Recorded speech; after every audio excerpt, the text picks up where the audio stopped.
This video is on wills and trusts, Chapter 7, where we're discussing non-probate transfers. In this video, we will discuss revocable trusts, other will substitutes, and briefly talk about planning for incapacity.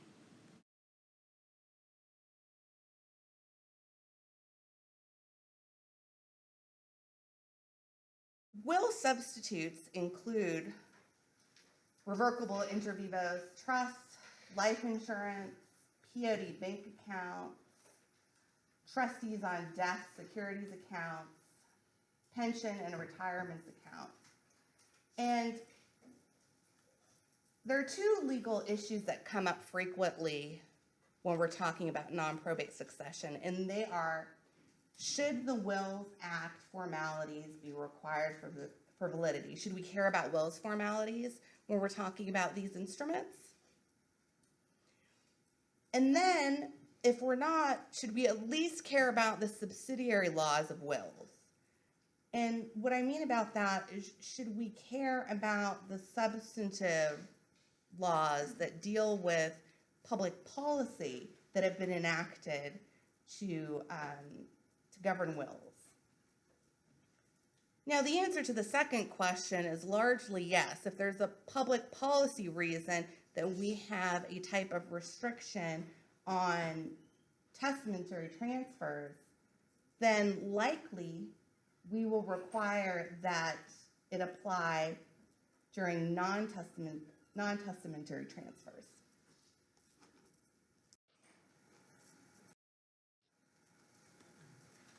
Revocable trusts. As I mentioned in another class, revocable trusts are trusts that are revocable. Being that they are more modern instruments, we're not using Latin words here, and the rules tend to reflect that.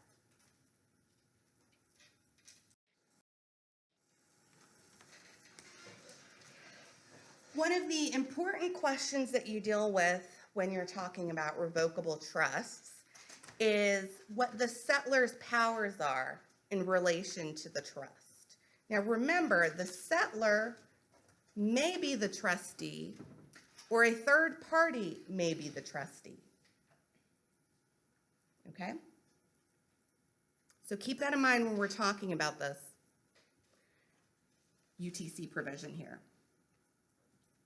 While a trust is revocable, the duties of the trustee are owed exclusively to the settlor. So the trustee has duties only to the settlors, not the beneficiaries. So what that means is, while the trust is revocable, beneficiaries cannot sue the trustee or the settlor if their interests are compromised. Because the idea is that it is still the settlor's property. Because at any time, the trust can be revoked.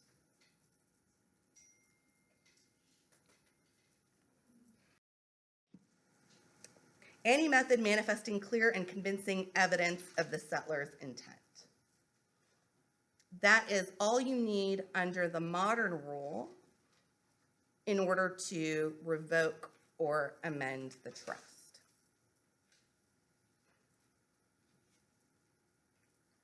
You can also simply have a will or codicil that refers to the trust and refers to property that would have otherwise passed through the trust. That can be used to amend a trust.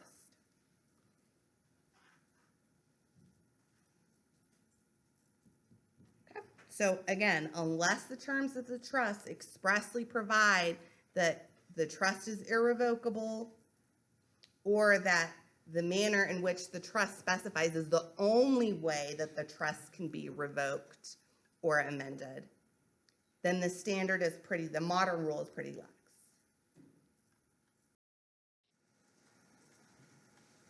And Patterson v. Patterson is an example of this, right?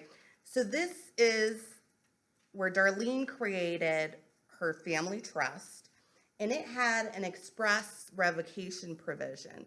And what that provision said was that if you wanted to revoke or amend the trust, you needed to do so in a writing that was delivered to the trustee. Okay? In 2006, Darlene executed an amendment removing Ron as the beneficiary, but she did not follow the requirements that were laid out in the trust when she gave this notice. Then Darlene passed away. This is an excerpt from the later executed amendment. And here she says, I have intentionally not provided for my son, Ronald S. Patterson, or his descendants, since I have already properly provided for his son during his lifetime as I felt was appropriate. So the question before the court was whether or not that was sufficient to amend the trust, or whether she needed to revoke the trust completely in order to change beneficiaries. So in this case, you get to hear about a number of different standards and how they compare to the modern rule, to the UTC rule. And in the end, the court ends up overturning the previous court holdings because the legislature had enacted the UTC provision. In that case, they found that there was clear and convincing evidence that she wanted to amend the trust. The trust was revocable, and so the amendment was valid. Moving on to the application of subsidiary law of wills.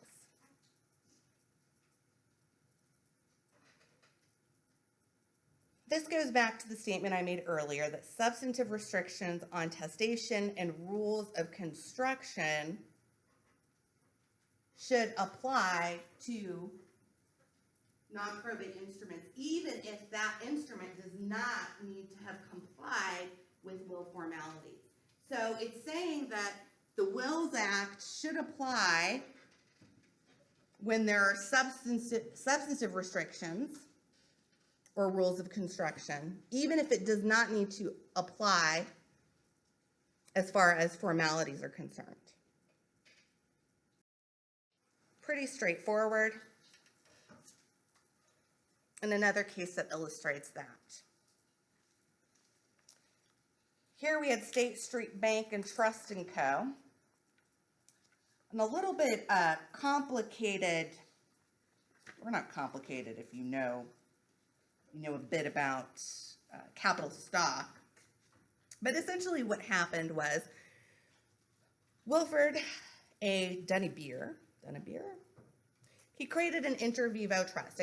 So he created it during his lifetime, and he conveyed capital stock into the trust.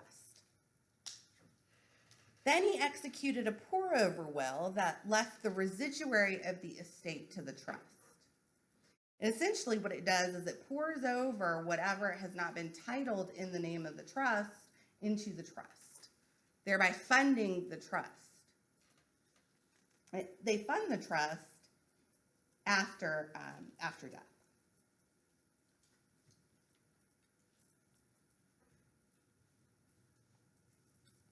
So the bank made an unsecured loan to Wilford of $75,000. Wilford then dies in an accident, and his estate has insufficient assets to pay off the loan. So the question before the court was whether or not the bank should be able to go after the capital stock that is in the trust.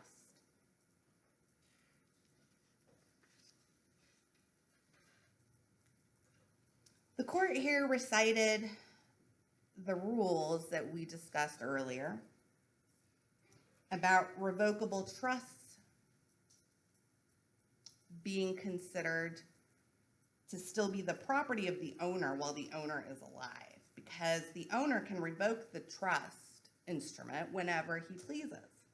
So because of that, for tax and credit purposes, the thing to remember is that you can reach the assets in a revocable trust.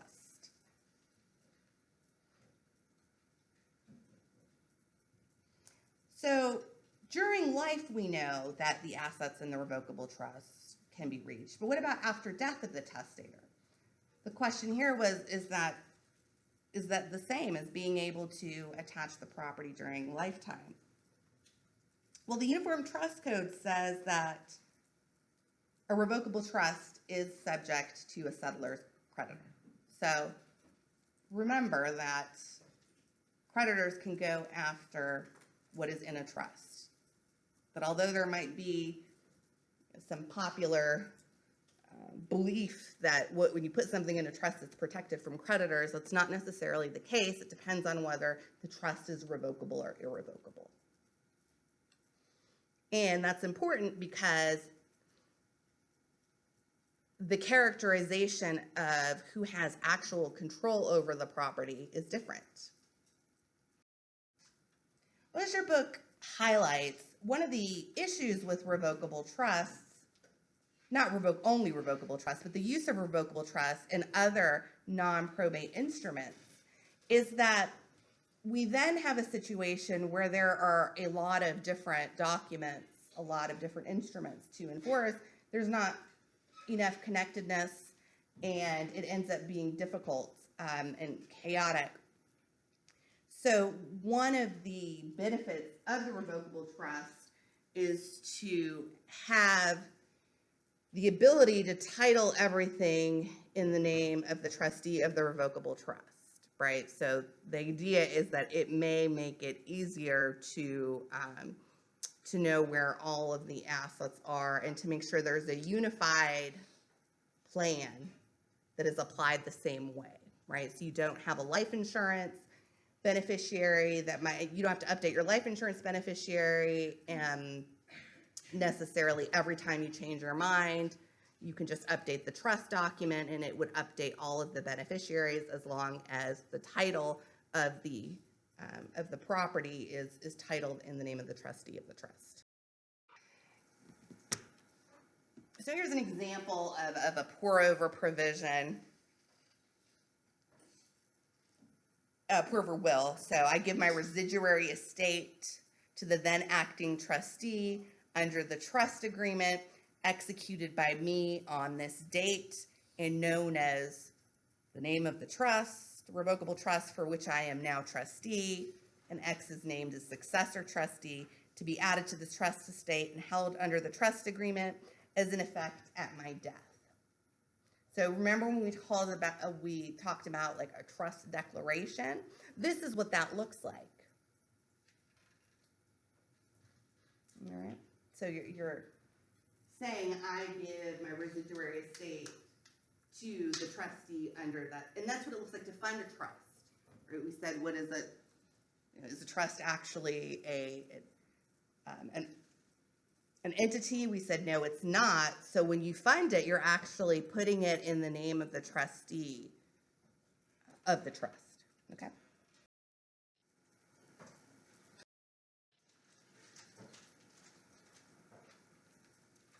There are other non-probate transfers that do not include, that are not trusts. They can be pension plans, they can be life insurance plans. I assigned part of the reading for you all to do just to become a little bit more comfortable with some of these instruments. But no, they are also non-probate transfers of property. There are also instruments that are used to transfer property without going through probate court. They're contractual, right? It's like a pay on death bank account. You tell the bank, if I die, you have a contract with the bank, if I die, give what's in the account to this beneficiary. So it's a contract. They're enforcing the contract. So it doesn't need to go through probate court.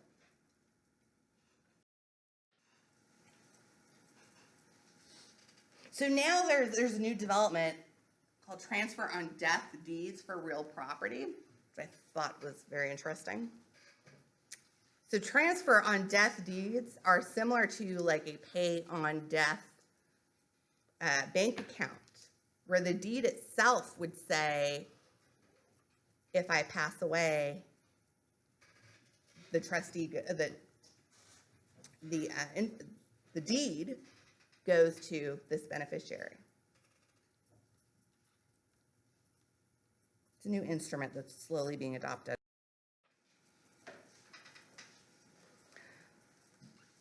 So again, the planning for incapacity chapter is more so for you to become comfortable with what that looks like, to get a little bit of an understanding of what a healthcare directive is, mostly because it's important that you know what that is. I'm not going to present on those topics. They're very straightforward reading. And if you don't understand what the book says, just Google the topic. There is so much material on each of those types of accounts that are in there. Okay, that concludes what you need to know from that chapter.